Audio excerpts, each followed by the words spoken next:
प्रचेताओं को श्री विष्णु भगवान का वरदान। विदुर जी ने पूछा, ब्राह्मण,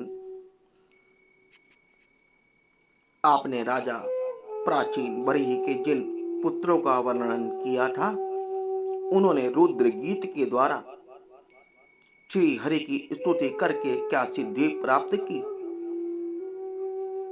12 स्पत्य मोक्षा अधिपति श्री नारायण के अत्यंत प्रिय भगवान शंकर का अकस्मात सानिध्य प्राप्त करके प्रचेताओं ने मुक्ति तो प्राप्त की ही होगी।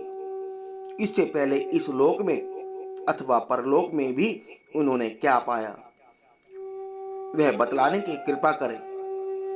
श्री मैत्रेय जी ने कहा, विदुर जी, पिता के आज्ञाकारी प्रचेताओं ने समुद्र के अंदर खड़े रहकर रुद्र गीत के जप रूपी यज्ञ और तपस्या के द्वारा समस्त शरीर के उत्पादक भगवान श्री हरि को प्रसन्न कर लिया। तपस्या करते करते 10,000 वर्ष बीत जाने पर पुराण पुरुष श्री नारायण अपनी मनोहर कांति द्वारा उनके तपस्या जनित क्लेशों को शांत करते हुए सौम्य विग्रह से उनके सामने प्रकट हुए। गरुड़ जी के कंधे पर बैठे हुए प्रभु की 8 भुजाओं में 8 आयुध थे।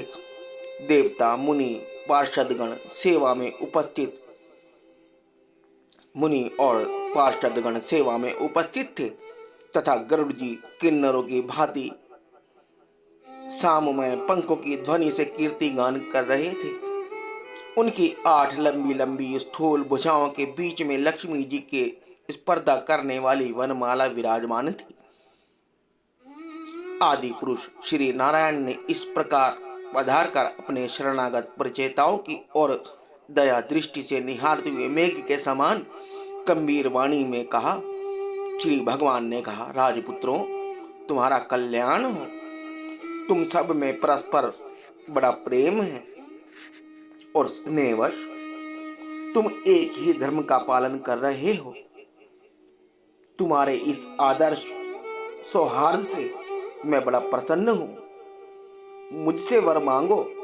जो पुरुष सायंकाल के समय प्रतिदिन तुम्हारा स्मरण करेगा, उसका अपने भाइयों में अपने ही समान प्रेम होगा तथा समस्त जीवों के प्रति मित्रता का भाव हो जाएगा।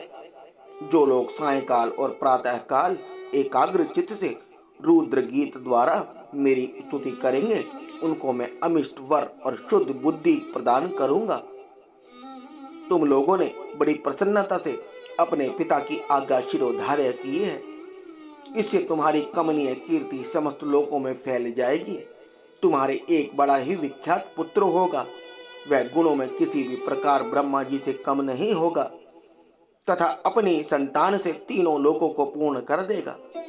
राजकुमारों, कंडू ऋषि के तपोनाश के लिए इंद्र की भेजी हुई ब्रह्मलोचा अप्सरा से एक कमल नयनी कन्या उत्पन्न हुई थी।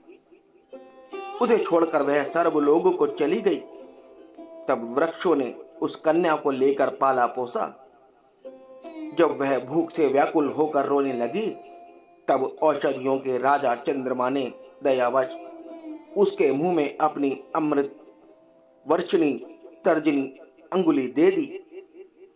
तुम्हारे पिता आजकल मेरी सेवा भक्ति में लगे हुए हैं। उन्होंने तुम्हें संतान उत्पन्न करने की आज्ञा दी है। अतः तुम शीघ्र ही देवोपम सुंदरी कन्या से विवाह कर लो। तुम सब एक ही धर्म में तत्पर हो और तुम्हारा स्वभाव भी एक सा ही है। इसलिए तुम्हारे ही समान धर्म और स्वभाव वाली वह सुंदरी कन्या तुम सभी की पत्नी होगी तथा तुम सभी में उसका समान अनुराग होगा। तुम लोग मेरी कृपा से 10 लाख दिव्य वर्षों तक पूर्ण बलवान रहकर अनेकों प्रकार के पार्थिव और दिव्य भोग भोगोगे। अंत में मेरी अविचल भक्ति से हृदय का समस्त वासना रूप मल दुग्ध हो जाने पर तुम इस लोक तथा परलोक के नरक तुल्य भोगों से उपरत होकर मेरे परम धाम को जाओगे। जिन लोगों के कर्म भगवत दर्पण बुद्धि से होते हैं और जिनका सारा समय मेरी कथा वार्ताओं में ही बीतता है, वे घृत आश्रम में रहे तो भी घर उनके बंदर का कारण नहीं होते। वे नित्य प्रति मेरी लीलाएं सुनते रहते हैं। इसलिए ब्रह्मवादी वक्ताओं के द्वारा मैं ज्ञान स्वरूप परब्रह्म उनके हृदय में नित्य नया नया सा भासता रहता हूँ। और मुझे प्राप्त कर लेने पर जीवों को न मोह हो सकता है, न शोक और न हर्ष ही। श्री मैत्री जी कहते हैं, भगवान के दर्शनों से परचेताओं का रजोगुण तमोगुण मल नष्ट हो चुका था। जब उनसे सकल पुरुषार्थों के आश्रय और सबके परम सुहद श्री हरि ने इस प्रकार कहा, तब वे हाथ जोड़कर गदगद वाणी से कहने लगे। परिचिताओं ने कहा, प्रभु आप भक्तों के क्लेश दूर करने वाले हैं, हम आपको नमस्कार करते हैं।